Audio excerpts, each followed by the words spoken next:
Ja živim momentalno u Sloboštini. A šta je to Sloboština? To je centar za rehabilitaciju Zagreb sa poteškoćama, za mentalno retardiranost. Tamo su smještene osobe s intelektualnim teškoćama. Da. Dakle, ti bih htio živjeti u stanu, jel? Da. Zašto bih htio živjeti? Zato me je samo zastupano u Jačevoj i momentalno hoću biti odrasli čovjek koji svi normalni ljudi žive u stanovima. Sa 18 godina ljudi postaju punoljetni, jel? Da. I onda... Dobivaš posebnu sposobnost. A što se onda dogodilo sa 18 godina vama? Mene su oduzeli poslovnu sposobnost zato da našli su mi skrbnika. A skrbnik vidim da danas sutra ne bi trebao skrbnik komunicirati nego ja. Ja razmišljam svojom glavom. To je vrlo važno. Dakle, ti doneseš odluku da živiš u svom stanu, a postupak ćemo vidjeti kako iđe pa ćemo probati napraviti da se to tebi pomogne. Može? Hoćemo mi ostali pomoći Nenadu da on se izbori da živi tamo gdje hoće. A svaki čovjek Republike Hrvatske ima pravo gdje on želi živjeti u stanu. Bravo, Nenade!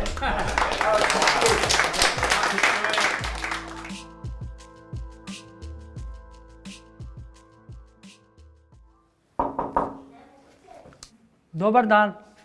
Sad ću vam pokazati moj stan. Uđite unutra. Evo, kupaona. I ja lijepo pino cic po mic, idemo. Prva štenga, druga štenga, kak veli Stjepan Tenšek. I onda smo mic po mic išli i tako sam došao u zajednicu.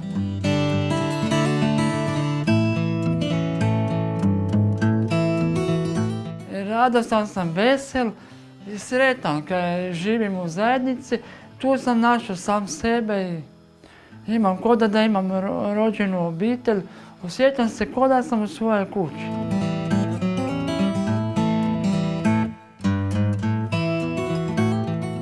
Kako je vama tu lijepo u zajednici? Jel vam se sviđa tu? Da.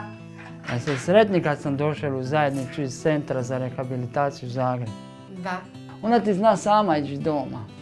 Ona je mene naučila hodati po gradu. Prvo, ono kad sam ja rekao Paulini, joj, ne znam čitati, kako mu znam čitati, pa ona veli, pa ne trebaš čitati po cesti, pa nisu tam knjige.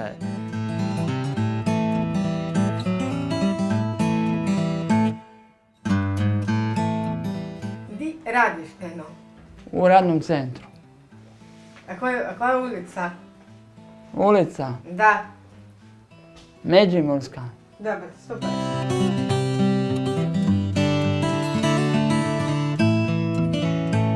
Samostalan život u zajednici se Da. zove.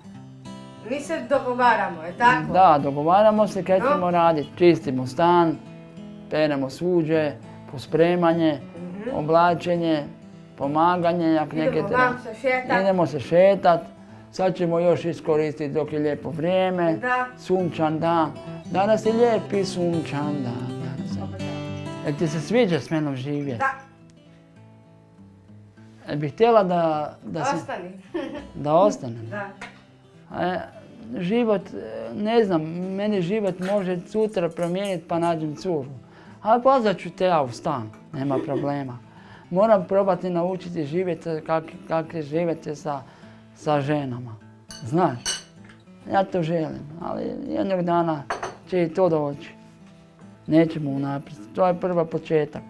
Prvo sam s vama, moram probati živjeti.